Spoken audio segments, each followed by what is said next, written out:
Selamat pagi kepada pemirsa Guris Sadan TV. Guris Sadan TV membaca Indonesia dengan 3 metode. Metode pemikiran kritis, metode pemikiran analitis, dan metode pemikiran reflektif. Pemirsa Guris Sadan TV yang kami cintai, pada pagi hari ini kita menyajikan kembali pidato dari Prabowo Subianto terkait dengan swasembada pangannya dan keinginannya untuk menghentikan impor pangannya. Nah, pidato ini sangat menarik saudara-saudara ya.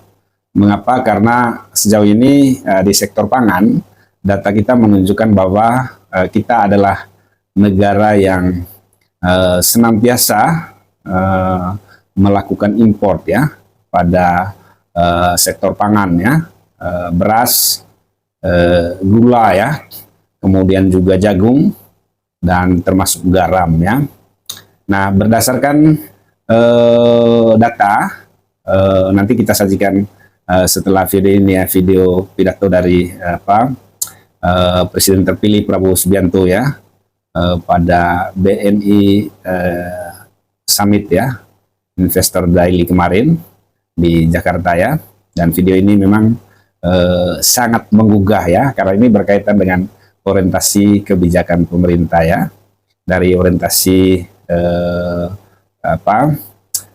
keluar outward looking untuk melihat potensi-potensi pangan di tingkat internasional ke orientasi internal inward looking, melihat potensi-potensi pangan di dalam negeri Nah, kalau kita lihat data tentang impor beras tahun 2015-2018 impor beras kita itu mencapai 4,7 juta ton Kemudian pada tahun yang sama impor gula itu mencapai 17,2 juta ton Impor jagung mencapai 5,7 juta ton dan impor garam itu mencapai 12,3 juta ton Nah, data ini kami ambil dari IDN Times yang sebenarnya menyajikan perbandingannya antara data impor di bawah pemerintahan Jokowi dengan pemerintahan SBY sebelumnya Nah, Guris Sadan TV juga mempunyai data terkait dengan 10 negara impor beras terbesar 2023 dan Indonesia itu ternyata berada di urutan kelima negara di dunia yang mengimpor pangannya. Yang pertama dan yang sangat tergantung kepada pangan internasional itu adalah Filipina, kemudian Tiongkok, yang ketiga Irak, yang keempat Nigeria, dan yang kelima adalah Indonesia. Kemudian yang keenam Vietnam, yang ketujuh Pantai Gading, yang kedelapan Arab Saudi, yang kesembilan Senegal yang 10 adalah Amerika Serikat. Ini adalah 10 negara yang sampai dengan tahun 2023 itu mengimpor pangan mereka untuk memenuhi kebutuhan dalam negeri kalau di Amerika mungkin untuk kebutuhan industri Nah, Badan Pusat Statistik itu pada tahun 2023 mencatat bahwa impor beras Indonesia di 2023 itu mencapai 3,6 juta ton Nah, angka impor tersebut bahkan yang menjadi tertinggi dalam 10 tahun terakhir Nah, ini teman-teman pemirsa Guris Sadan TV bisa membandingkan apakah yang disampaikan oleh Prabowo itu hanya sekedar jargon atau juga membangun komitmen untuk memposisikan kembali kebijakan-kebijakan terkait dengan pangan kita atau untuk memperkuat kemandirian pangannya. Tetapi kita lihat nanti karena biasanya di awal-awal pemerintahan itu penuh dengan jargon penuh dengan janji-janji yang paling dibutuhkan oleh masyarakat itu sebenarnya adalah bagaimana janji itu bisa direalisasikan Nah, ini ada beberapa alasannya terutama analisis yang dilakukan oleh Bulog beberapa faktor yang menyebabkan terjadinya impor pangannya. Yang pertama tentu saja terkait dengan fluktuasi produksi domestik ya. Jadi ya kegagalan panen dan lain-lain sebagainya itu menyebabkan terjadinya naik turunnya produksi di dalam negeri ya. Kemudian juga mungkin terkait juga dengan food estate ya, yang di beberapa tempat ada yang sukses tetapi juga ada yang gagal ya. Kita harus mengakui bahwa kebijakan kemandirian pangan kita melalui food estate juga itu mengalami kegagalannya. Kemudian tingginya kebutuhan konsumsi serta upaya menjaga cadangan pangan menjadi alasan utama ya di balik impor pangan ini ya.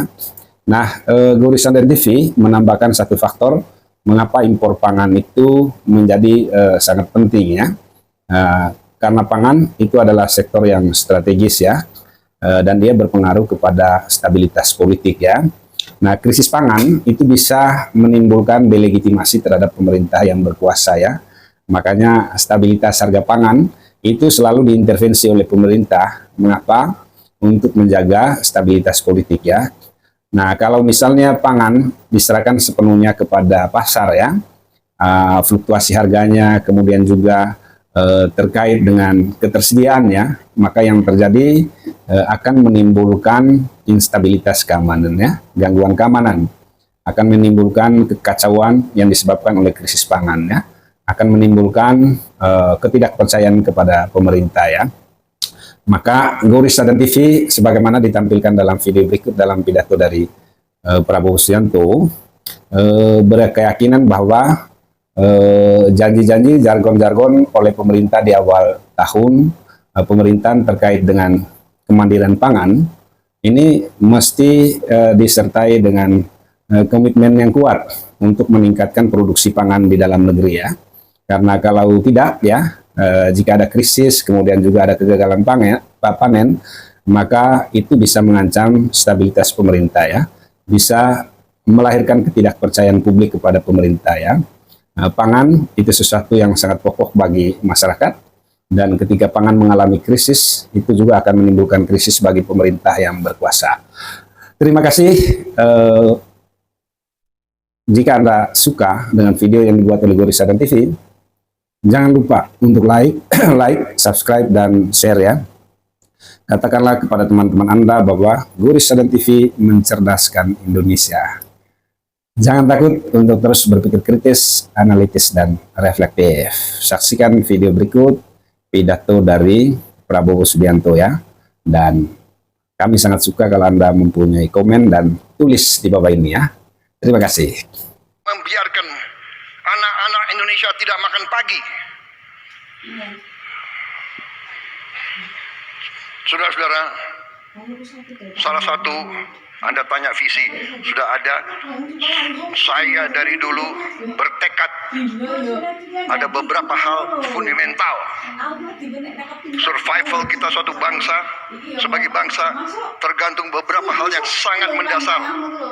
Pertama adalah swasembada pangan. Suatu bangsa harus bisa produksi dan memberi makan ke rakyatnya. Bangsa mau merdeka tidak boleh tergantung dengan impor pangan. Saya bertekad untuk swasembada pangan.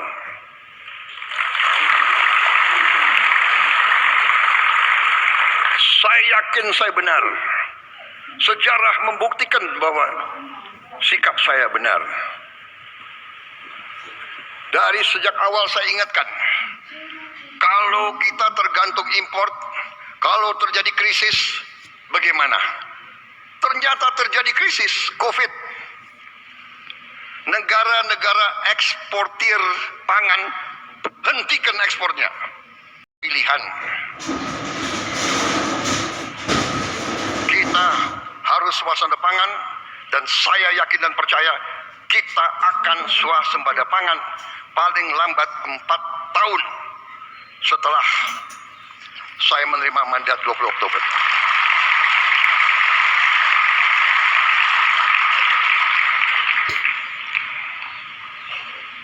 Yang kedua, kita harus swasembada energi.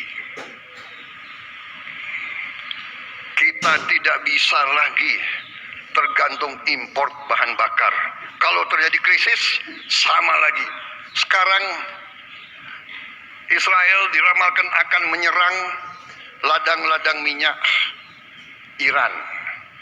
Iran mengatakan kalau ladang minyak dan gas mereka diserang, mereka akan balas menyerang ladang-ladang minyak gas sekutu-sekutu Amerika.